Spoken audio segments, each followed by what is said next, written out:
Varicose vein എന്തെങ്കിലും medicine അത്തരത്തിൽ start ചെയ്യാനുണ്ടോ? അതെല്ലാം നമ്മൾ വെനാസിൽ പോലെ അതല്ലെങ്കിൽ ലേസർ പോലെ അങ്ങനെയുള്ള ഇത് സ്റ്റാർട്ടിങ്ങിൽ നമുക്ക് ചെയ്യാൻ പറ്റുമോ? വെരിക്കോസ് വെയിൻ്റെ അടുത്ത ഡെവലപ്മെന്റിന്റെ ഭാഗമായിട്ടുണ്ടായതാണ് ലേസർ അഥവാ റേഡിയോ ഫ്രീക്വൻസി അബ്ലേഷൻ എന്ന രണ്ട് ചികിത്സാ രീതി.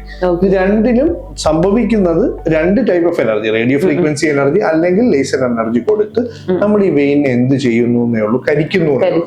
ഇതിന്റെ അഡ്വാൻറ്റേജ് എന്താന്ന് പറഞ്ഞു കഴിഞ്ഞാൽ ഈ ഒരു വളരെ ചെറിയ ഒരു സൂചിയുടെ അത്രയും ഉള്ള മുറിവിലൂടെ ഉള്ളിൽ കയറിയിട്ട് നമ്മൾ ഈ വെയിനെ കംപ്ലീറ്റ് കരിച്ചൊഴിവാക്കുവാണ് ചെയ്യുന്നത്. അപ്പൊ ഒരുപാട് ദിവസം ഹോസ്പിറ്റലിൽ കിടക്കേണ്ടി വരത്തില്ല, നോർമലായിട്ട് റുട്ടീനിൽ ചെറിയ സമയം കൊണ്ട് നമുക്ക് പോവാന്നുള്ളൂ. അതിനൊക്കെ ശേഷം ഇപ്പൊ വളരെ നൂതനമായിട്ട് കഴിഞ്ഞ ഒരു 8-9 വർഷമായിട്ട് നമുക്ക് പ്രാബല്യത്തിലുള്ളതാണ് വെനാസീൽ എന്ന് പറയുന്ന ചികിത്സാ രീതി. അതിനാണ് ഗം ചികിത്സ എന്ന് പറയുന്നത്. അതെ, ഗം ഉപയോഗിച്ച് ചികിത്സിക്കുക എന്ന് പറയുന്നത് ഈ പറയുന്ന വെനാസീൽ എന്ന് പറഞ്ഞ സാധനമാണ്. അതിനകത്ത് നമ്മൾ ഈ പറയുന്ന എനർജി കൊടുക്കുന്നതിന് പകരം നമ്മളൊരു പശ ആണ് ഉപയോഗിക്കുന്നത്. ഒരു പശ വെച്ചിട്ട് ഈ കംപ്ലീറ്റ് വെയിനകം നിറയ്ക്കുകയാണ് ചെയ്യുന്നത്.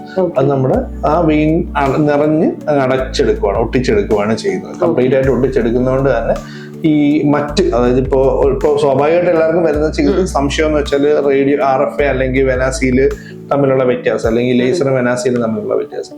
ലേസർ അല്ലെങ്കിൽ RFAക്ക് പോകുമ്പോൾ നമ്മൾ കുറച്ച് ചൂട് കൊടുത്ത് അല്ലെങ്കിൽ ഈ ചെയ്യുന്ന സമയത്ത് ഈ കരിക്കുന്ന എനർജിയുടെ ചൂട് എന്തിലുണ്ടാവും, വെയിൻ ഉണ്ടാവും. അതോടൊപ്പം തന്നെ അവിടെയുള്ള ദശകൾക്കും കിട്ടും ആ ചൂട്.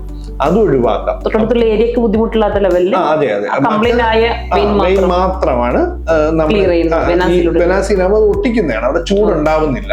മറ്റേതാവുമ്പോൾ ഒരു ടെമ്പറേച്ചർ ഉണ്ടാവും. അപ്പൊ ആ ടെമ്പറേച്ചർ ഉള്ളത് കാരണം തന്നെ ഈ ചികിത്സ ചെയ്യണമെന്നുണ്ടെങ്കിൽ നമുക്ക് എന്ത് വേണം, അനസ്തീസിയയുടെ സഹായം വേണം. മറ്റതിനാണെങ്കിൽ അനസ്തീസിയയുടെ ആവശ്യം ഇല്ല എന്നുള്ളതാണ് വെനാസീലിന് ഈ രണ്ട് ചികിത്സയിൽ നിന്നും അഡ്വാൻറ്റേജ്. അപ്പം ഈ പറഞ്ഞ പോലെ അനസ്തീസിയ വേണ്ടെന്ന് പറഞ്ഞാൽ രോഗിക്ക് OPD ബേസിസിൽ വന്ന് ചെയ്തിട്ട് അപ്പൊ തന്നെ വീട്ടിൽ പോകാന്നുള്ളതാണ് അഡ്വാൻറ്റേജ്.